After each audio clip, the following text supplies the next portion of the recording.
So hello and welcome, everybody. Um, we are so glad to see so many people able to join CBST for a lunch and learn this afternoon. This is really very exciting. We will be doing a series of lunch and learns going forward, and so we hope you'll pay attention to what's going on in the newsletter because we want you to join us for all of them. I'm Rabbi Marisa James. I'm the Director of Social Justice Programming. And I'm so thrilled that the CBST, the Middle East and Me team has persevered the idea to have a Lunch and Learn series with the New Israel Fund started long before the pandemic. And with the idea that the New Israel Fund is supporting all these amazing Israeli organizations doing justice and civil society work, to bring people to CBST so that everybody could learn about some of the really wonderful, really important work happening that we don't always hear about in the news, that we've sometimes, those of us who have been able to go on CBST trips to Israel have met some amazing folks, but to get a broader sense of what is going on. And now that we know that this wonderful system works with being able to do things online, we are no longer bound by who happens to be visiting New York. And so we are thrilled that we're going to be welcoming guest speakers from all over the place. And today we have Brit joining us from Jerusalem. And I will, first of all, though, welcome back, always in our community, Rabbi Ayelet Cohen, one of our favorite rabbis emerita. Who now works at the New Israel Fund and who is going to lead us through today's program, because this is something that is really her level of expertise that we are so honored and delighted to be able to learn from and draw from. So welcome back, Rabbi Cohen. Thank you so much.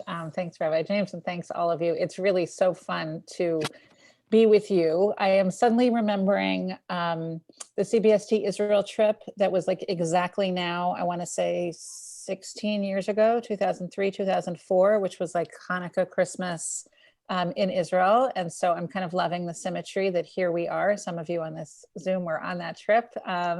Here we are again.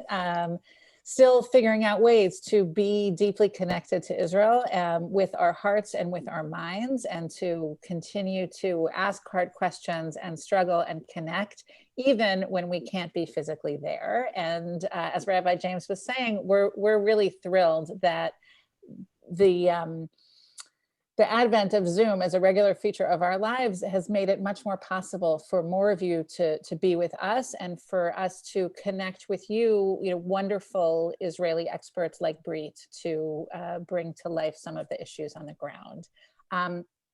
You may have noticed in the paper that Israel's government fell yesterday, and Israel's now headed to a fourth election in 2 years, which is, even for Israel, really crazy. And unfortunately, they did not consult with us about the timing. So our topic today is religious freedom.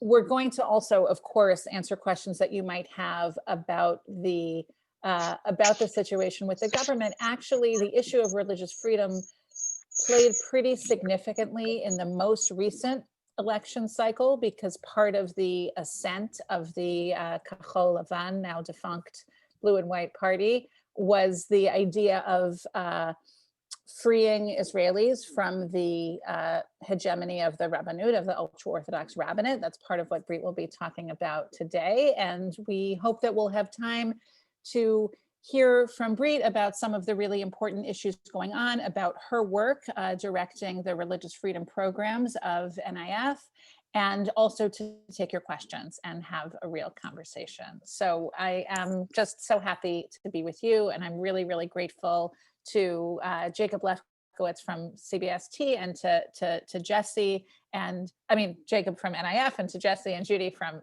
CBST for all of your work, along with Rabbi James, to make this happen. So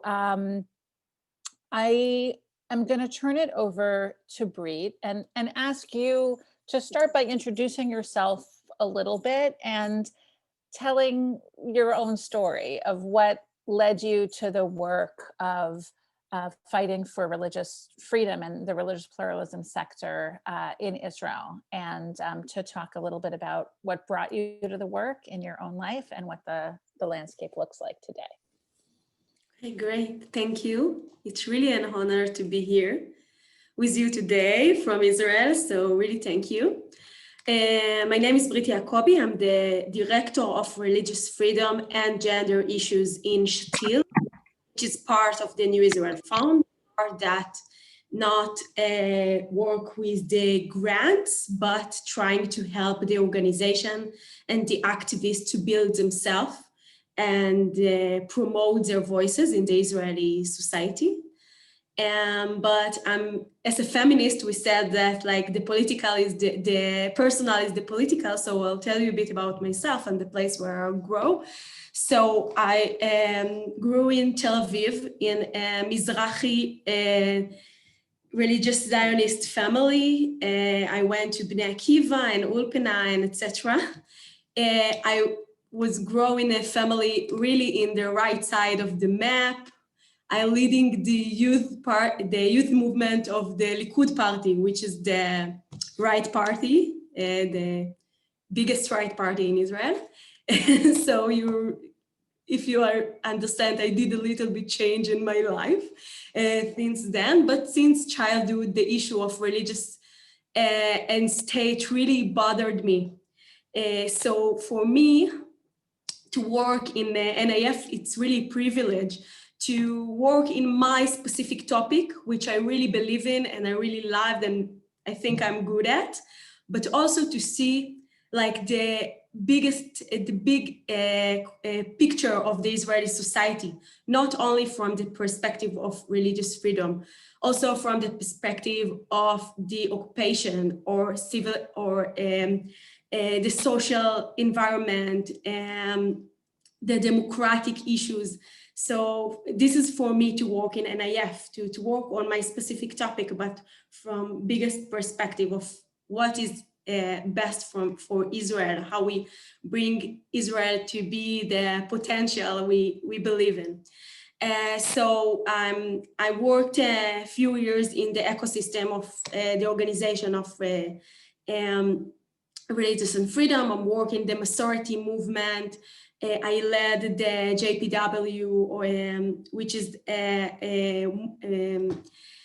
Jewish Pluralism Watch, with a center which monitors speaking and voting of Knesset members about religious and freedom. I have a BA in Talmud and MA in Jewish philosophy, so I'm also really in the area of Jewish culture. And I came 3 years ago to NIF, and it was, for me, I really dream about it because I really believe it's like a really important place in the ecosystem of religious freedom and gender to be. So for me, it's a pleasure. And I just tell you that in other side of my life, I'm also an entrepreneur, and I have a project which opened abandoned synagogue over Tel Aviv for arts and culture. So for me to speak with a synagogue in New York, it's amazing about the job. So if you want, just ask me later about it. Great. I just want to underline a couple of things that Brit just said. So, I think most of you know that the larger work of the New Israel Fund is really about building Israel's civil society, its not-for-profit sector, in order to help Israel achieve the promises made in the Declaration of Independence, to achieve equality and justice for all inhabitants of Israel, regardless of race, religion, gender. And as we all know, that's hard work. As we all know, that is work that for most countries is encompasses really the lifespan of generations and decades and sometimes centuries. And that's very, very true for Israel. And we really believe it's sacred work to be in partnership with the Israelis who are trying to achieve justice and equality every single day. we also know that in order to do that, you have to really understand the depth and breadth of Israeli society, both its people and its challenges, and that the issues and the challenges that face Israel and the obstacles to really achieving that justice are very, very interwoven and interconnected. And in this series, and we're really excited that this is just the first one, we're going to be looking at different of these issues that NIF works on: civil rights and human rights, and the shared future of Israel between its Arab and Jewish citizens. These are all so interwoven, and religious freedom, and Brit is going to talk about how this means both freedom of religion and freedom from religion, is essential, because when you give too much power to any ruling body, in this case, a lot of what Brit's going to be talking about is the Rabbanut, the ultra-Orthodox rabbinate, it allows you to erode power and take away the voices of those on the margins. And so this is work that appears in every single sector. Today, of course, we're focusing on that piece of religious freedom. And just to say a word, so New Israel Fund functions both as a grant-making organization to fund all of these different NGOs on the ground doing justice and equality work, and also through Shatil, which is its action arm, helping to activate the whole sector, helping to activate and make each of these organizations more functional, more powerful, to kind of leverage what they're able to do. And also, and this is an increasing role, and this is really at the crux of what Brit's work is, to serve as a convener and an activator for all of the organizations in the sector. So it's her job to understand the whole landscape of organizations in Israel working on religious freedom, and to help each one of them be as effective and powerful as possible, to be in positive relationship with each other, to rather than compete, kind of help lift each other up and make each one be able to achieve more than it would do on its own. And so that's the really exciting work that she does. And as you've heard, she brings a really interesting personal history and personal background, which makes her understand deeply the different aspects of the sector and able to work very effectively throughout it. Thank you. So we start to speak about religious freedom in Israel. This is the topic. Okay, so I like to think about religious freedom in Israel as a market failure, because 60% of the Israeli society, also haredi, also Orthodox people, think that it should be free buses during Shabbat in Israel. And more than 70% in Israel believe that should be civil marriage and civil divorce in Israel, like a way to marry not in the Rabbinic Court. But also most of the Israeli society are with us. We see positive, we really don't see any legislation, any positive legislation about religious freedom. And this topic really stuck. We see this topic in the first election, in the first the first from the fourth elections. We see these topics really in the news, but right now it's really behind a lot of other issues. So few things that we ask ourselves how we bring this topic to be as important as the Israeli community thinks he is, and why the Israeli society don't fight for religious freedom, why it's like not the first and also not the second or the third topic that people in Israel vote for or fight for. And this is one perspective that I want to share with you, like the market failure and how we can change it. And the other perspective is the understanding of us, of the few last years, that there are a lot of progressive voices and moderate voices inside Orthodox community, inside the religious Zionists and inside the Haredi community, which we can work with. And for years, we understand the situation of state and religion like fight between Haredi and secular people. And if I really believe, and this is my perspective, that if you see it only as a fight between Haredi and liberal or Haredi and secular people, we will always fail. They always win, because the Israeli society really wanna combine the Haredi community and really have emotion to the Haredi that wanna enter to the Israeli society. And we're not as liberal as we think we are. Like the Israeli community are more and more, gets more and more conservative, gets more and more Masorti every year. And we see it in the election, we see it everywhere. So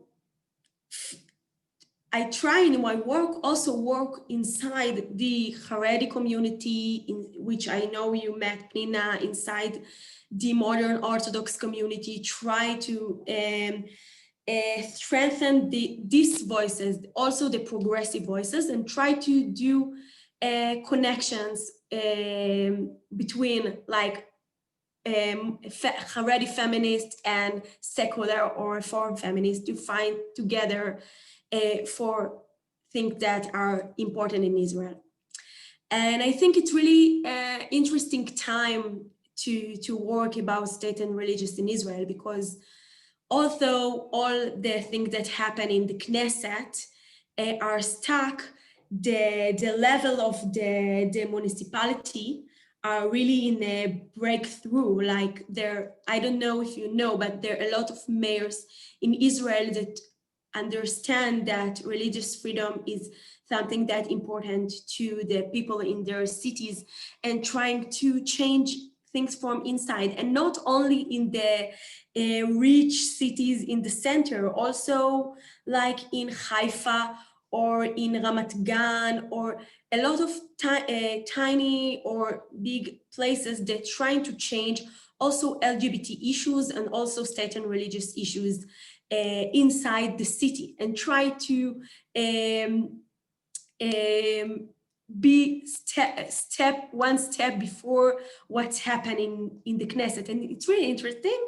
If I'll speak about the election, so the mayor of Tel Aviv, speaking about running, Huldai is the mayor of Tel Aviv. So it's gonna be interesting, because religious freedom and LGBT issues and also gender issues are really his topic. So it will be interesting if it will change something. Brit, there's a question to clarify. When you're talking about Masorti, when are you talking about the conservative movement, and when are you talking about traditional Jews? Yeah, so it's great. So when I'm speaking about the Israeli societies, it gets more Masorti. It's Masorti, not in the conservative, like Masorti movement way. They're more traditional. And we see it, we see how Netanyahu speaks. Netanyahu is like, until 97, Netanyahu was like the people of the big world. He's learning Harvard, and he know English like a native speaker. And from 97, Finkelstein, he was like he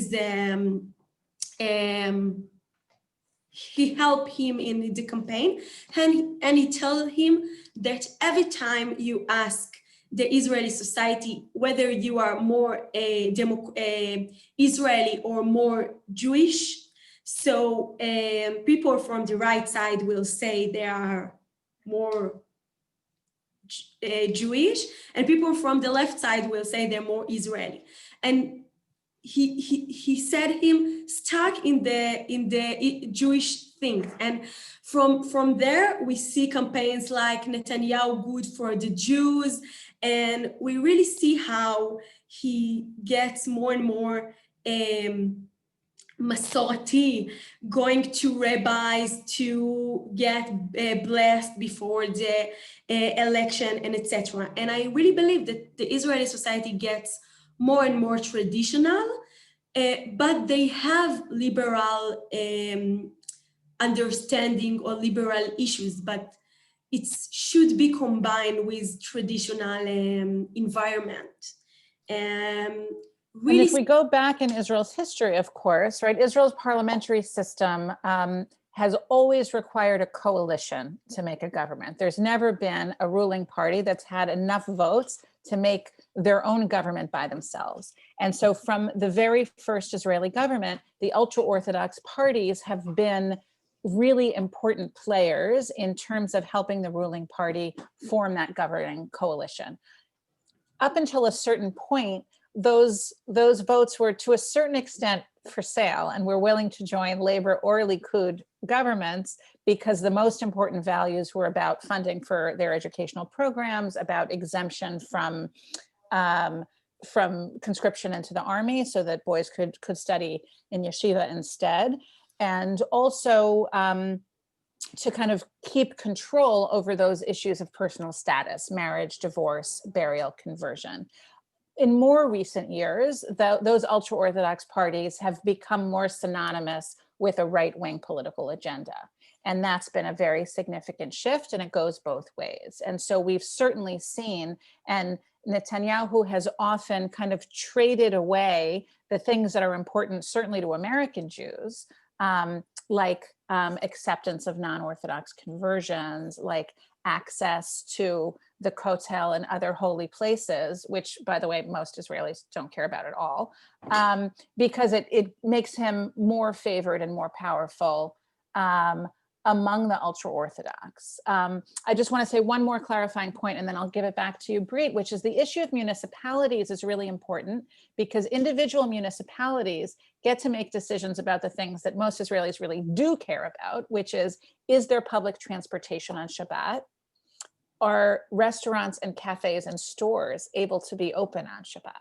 So things that like really affect people's lives. Can I go out and have a meal and have a cup of coffee? If I can't afford to have my own car, can I visit my family? You know, those are really, really significant issues that often are adjudicated on the municipal level. And so it really makes a difference who is in the municipal leadership, whether or not Israelis have access to this. You know, if you've been in Jerusalem for Shabbat, you know, you remember that if you want to go to a restaurant, you have to go to East Jerusalem and go to an Arab restaurant because Jewish restaurants are closed on Shabbat.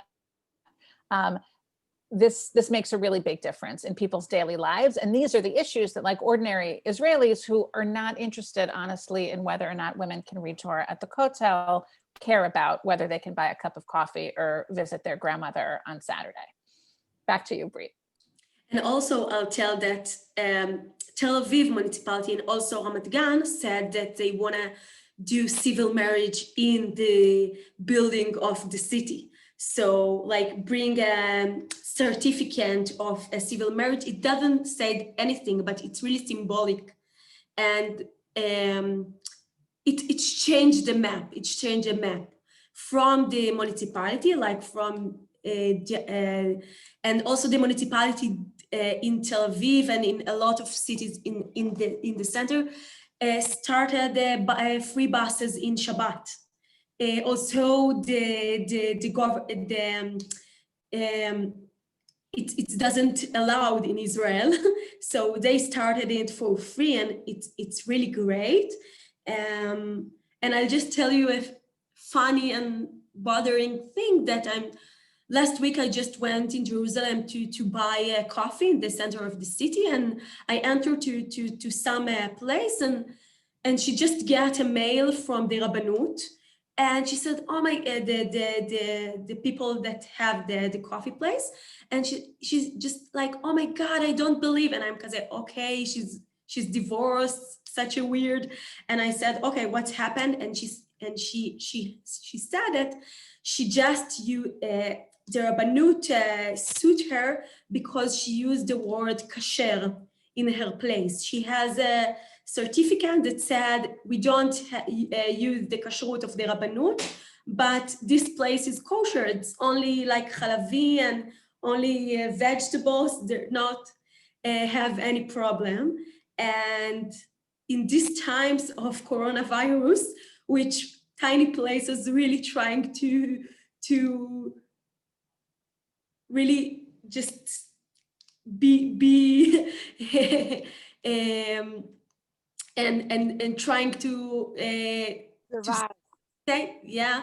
So the Rabbanut is Israel is the only place which Jewish can't use the word kasher if they do kosher food. So it's right. The bestowing of these kashrut certificates is a way that the Rabbanut can really wield a lot of power, and certainly the queer community has experienced that. The very, very first international LGBT conference, right? Some of you know this, which was supposed to be at a Jerusalem hotel, had to move at the very last minute because the Rabbanut threatened to take away the kashrut certificate of the hotel if they hosted a gay conference.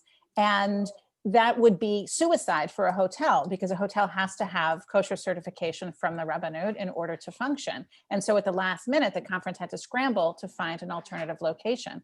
That was an issue actually for our 2004 trip, when we were doing the wedding for Rick Redder and Jack Neiman at the King David Hotel. And it had to be a secret, because if they found out that we were doing a wedding at the hotel, they would have threatened to pull the kashrut certificate of the King David Hotel, which would have been not a small deal. Of course, all of the staff of the hotel, many of whom were gay, were like so excited about the wedding. And everybody, if you were there, remembers like they were crowding into the room to see the wedding happen, because it was very exciting, but we couldn't let the word out because it would have been dangerous. So the Rabbanut kind of wields this power in very powerful ways.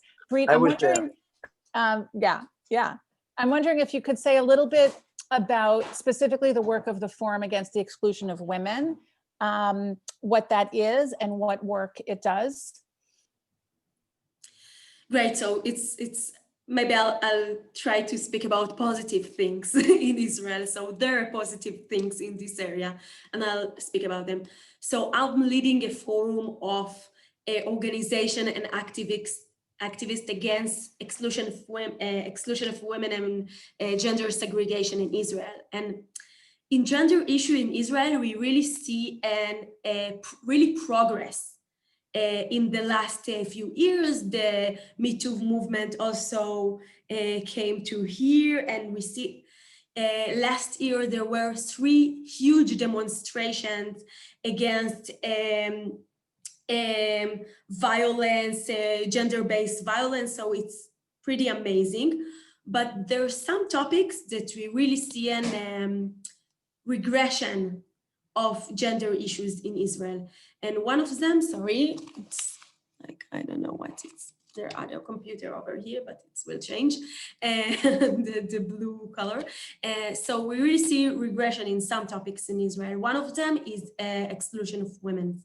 10 years ago, when IREC, which I know you met Noah Satat and you know IREC's work, when Orly Erz-Lachovsky from IREC started to work against the exclusion of women in buses in Jerusalem, all of us said to her, it's only tiny things in few lines in few buses in neighborhood which no one care in Jerusalem.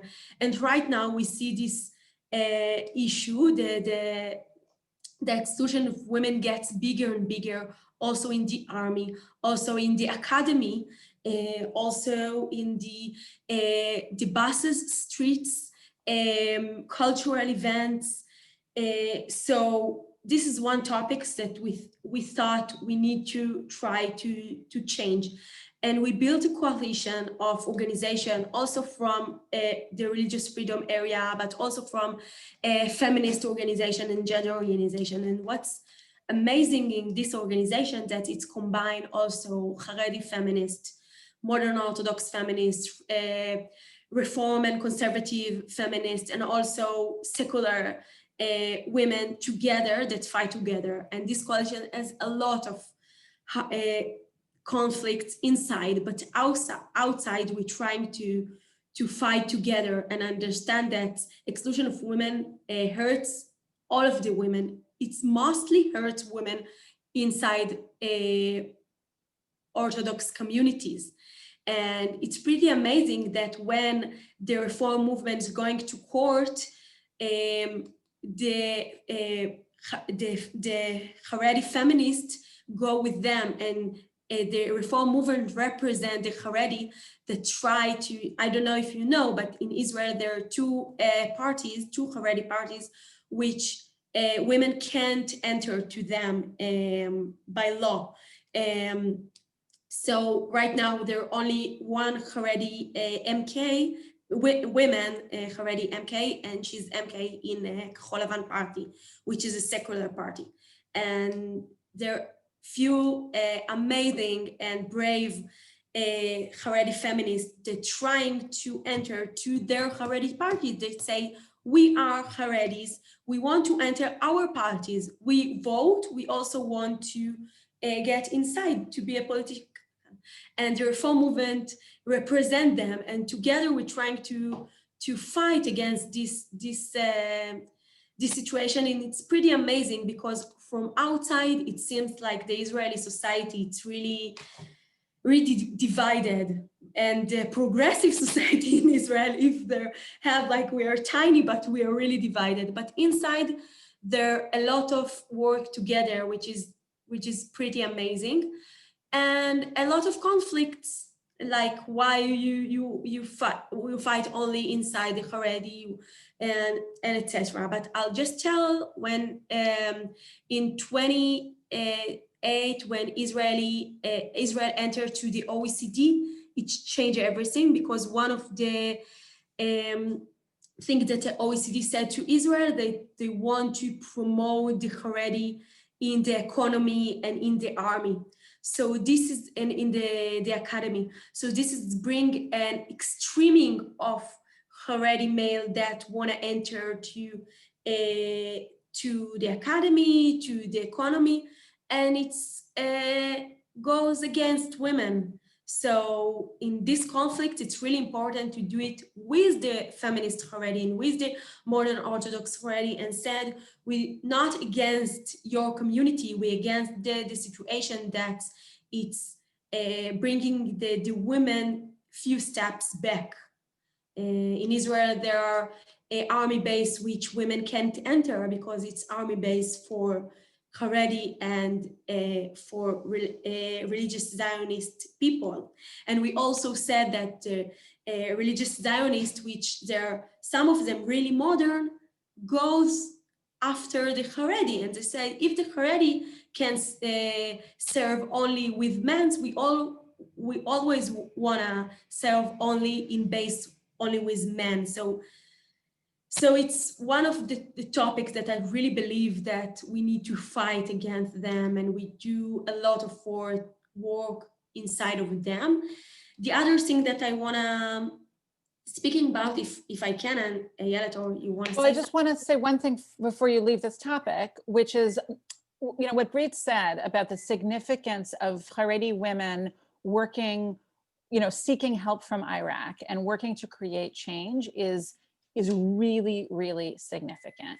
I think that, you know, we also, you know, in the progressive camp tend to kind of write off haredim as like, forget it, there's no way to get in there, they only believe in terrible things, they hate all of us, and there's nothing to be done about it. And actually what we're seeing is that, you know, on the margins of every community is where change starts to happen.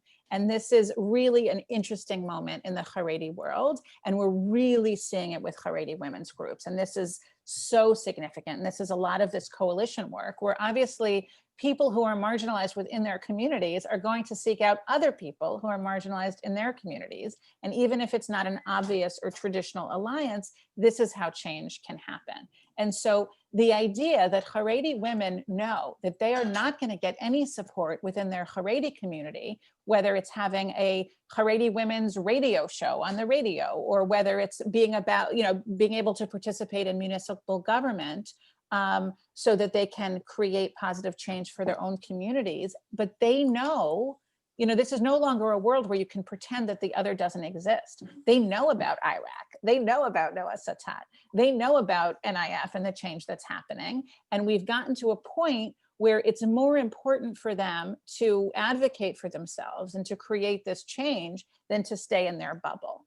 And so it's really, really significant that there's kind of this work happening across the aisle, and they're advocating for themselves in new ways. I mean, at the beginning of the pandemic, NIF gave an emergency grant to a group of haredi single mothers, right? Talk about an invisible population, who were going to be stuck in their houses with their many kids on Pesach and didn't have enough money for food and had nothing to do.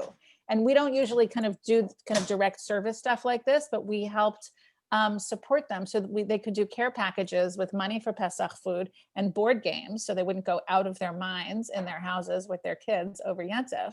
And this kind of thing makes a really big difference. So I just want to underline that point. Brit, we're getting a couple of questions about how Haredim perceive non-Haredi Jews, both in terms of the status of people, including Russian immigrants and other immigrants whose Jewish identity is questioned, but also the perception in general. So kind of that's a question that's coming up. But I also want to make sure that we have time to talk about some of the new work that's happening. This is not in a Haredi world, but in the modern Orthodox world, in Israel, a new LGBT initiatives that are starting. So maybe let's start with that, and then we'll go back to some of these other questions, because I want to make sure we get to the LGBT Orthodox initiatives. So one word about the Haredi community, and then I'll continue, and it's combined, it's really connected. I really, for me, it's a really, I really believe that NIF leading the thinking that we can't think about the Israeli society without thinking about the Haredi and the Palestinian. Like the Haredi community is 12% from the Israeli society. It's amazing to think that we can bring change into politics without do coalition with the Haredi and with the Palestinians, although all the conflicts and although all the it's hard. And what we are trying to do is to think about to help the progressive people in the Haredi community. In the Haredi community, there are something like 10% of them that are call themselves new Haredi or modern Haredi. They are work, they are going to the army, they are connected to internet. And we are trying to, and this is the area which all of the parties trying to take. And we are trying to work with progressive activists inside the Haredi community to bring their voice inside to their community. We don't want to change the Haredi community and bring them to be a secular. We really want to promote the voices that speaking about democratic issues, speak about civil, social change in Israel, social justice in Israel. So this is the things we do, and I really believe in it, and I really believe it's like, it's the thing that will bring the change into our camp in Israel, the work with the Haredi, although it's really hard. As a feminist, as a liberal, I said it, it's really hard. And I said a few words about the LGBT, the Orthodox LGBT organization, because it's connected. So I worked for 3 years with the three organizations of the LGBT religional Zionist organization. They are really amazing. Chavruta, Bat Kol, and Shoval. Chavruta is the gay organization, and Bat Kol is for lesbian, and Shoval is like the organization that do education. And since I entered to my work, I'm trying to connect them to work together, because we really believe in right now the problems of the LGBT organization in the Orthodox community in Israel are similar, although there are few things that are really a male issue or female issue. It's issue that we need to fight together, and it's hard because it's a really political issue, but it's three amazing organizations that we are doing a coalition and work together to promote their voice inside, to speak with rabbanim, with rabbis, to enter to schools and ulpanas and yeshivas to speak about what we do when we have a LGBT student, and it's huge change they do inside their community. And I really believe the change they do, it's bigger than the LGBT issue. They're doing a change that's trying to educate the religious Zionist organization to see the other, to see the people that seems different, to speak with someone that's different than you. And I really believe in this change because I think it's really bigger than the gender issue or the LGBT issue. And maybe it will bring change also in the Palestinian issue or in other issues, because the religious Zionist in Israel, it's really, it gets a community that really don't know to connect with the others.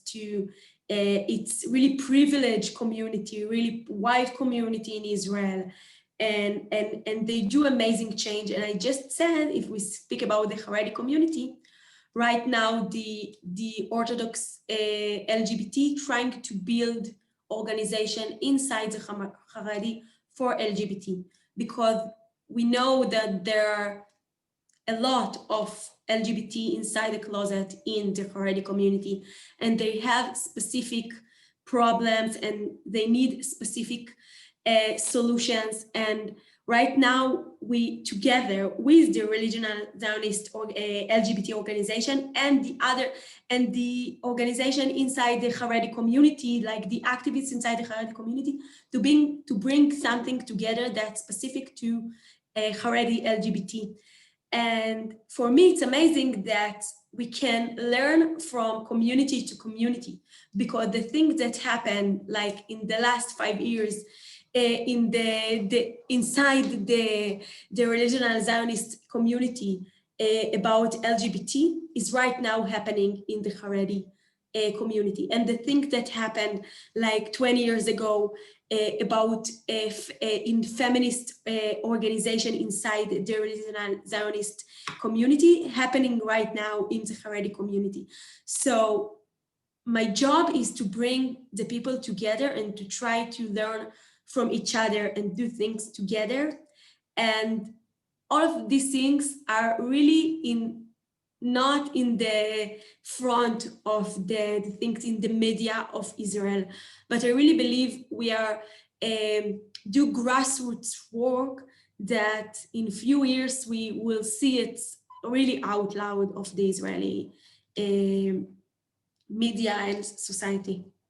So if people remember, years ago when there was all of the controversy about having a pride march in Jerusalem, first having World Pride in Jerusalem and having a pride march in Jerusalem. And part of the controversy was the ultra-Orthodox leadership in Jerusalem were saying, you can't do this here because our people can't see this and find out that there are gay people. Do you remember that kind of absurd argument that, this will, lift the curtain and all of a sudden our kids will find out that there's such a thing as gay people and the wheels will fall off the wagon. And of course, we persisted, Noah persisted, there was Pride March in Jerusalem, there's now one every year. But you can really draw a line from that controversy to what Brit is talking about now, because of course it does exist. And of course the kids found out, and now there's the internet. And with COVID, there's been an explosion of access to the internet, because even people who were, avoidant of the internet have needed to have it in order to function. And guess what? Once you can find information, you're going to find what you're looking for. And so this is really the work that has, was, seeded back then has been able to develop. And there's really an interesting, flowering now, even in the ultra-Orthodox haredi world. I want to say also just a word of what Brit was talking about in terms of these unlikely partnerships that are happening, certainly in terms of women. The women who occupy kind of similar roles in their cultures are often unlikely partners. Haredi women, Palestinian women, Mizrahi women, people who are often, again, silenced and marginalized in their communities, who are in a cultural norm that doesn't necessarily embrace or permit women's leadership, who are finding each other as allies in this work. And it means that once those alliances are being formed, new conversations are happening, and it's impossible to pretend that there's no relationship, no awareness of the different communities and the different issues. I'd love, Brit, for you to talk a little bit about that. We've a bunch of questions about about Jews who don't have a clear halachic status, and what ways in which they are more vulnerable within Israeli society, and how that's playing out now. So it's really a problem, and it doesn't seem it's going to change in the near future. But I work also with an organization that called herself Dor Echad V'Chetzi, which they are the new generation in Israel of the Russian community of FSU organization, like former Soviet Union that came to Israel in the 90s. And they are trying right now to change the issues between state and religion. And I really believe that for years, state and religious issues was really a white issue. It's really a privilege issue. Like it's like we said most of the actors in this area were secular people or like modern Orthodox people. And I really believe that this actor, like the new generation of the former Soviet Union communities that came to Israel and are really Israeli, but they can't marry inside the Rabbinical court. And it's hard for them to, even if they are Jews and if I'm going to marry in the Rabbinical court and my name is like Masha, they're going to do really, like they really will exhaust me. So right, there's like a much higher scrutiny. It's kind of profiling of Russians to make sure that their halachic status is acceptable. So as I said about the Haredi community and the Palestinian community, also this community is community that we need to try to work with her a lot. And we see that the party of this community, the Israel Beitenu party of Lieberman, is right now, it's really in the right side of the map in occupation issues, in the occupation issue, but it's right now, it's maybe the only party that speak about changing the status quo in a religious and state. So it's also interesting. And this pride in Jerusalem, like last year was the first great pride that one of their MKs, like Russian MK in Israel, came to walk in the pride. So it's interesting. For me, it's hard to work with them, because when I see the big perspective, they're really national and they wanna bring Israel into a place that I don't believe in, but maybe we need to try to do collaboration with them, and I really believe it's big issue and we need to work in it. Thank you so much. I'm wondering if you could also talk a little bit about the children of foreign workers who also might have questionable Jewish status, and if either Dor Echad B'Chetzi or other organizations work with them, and kind of who's working on their status?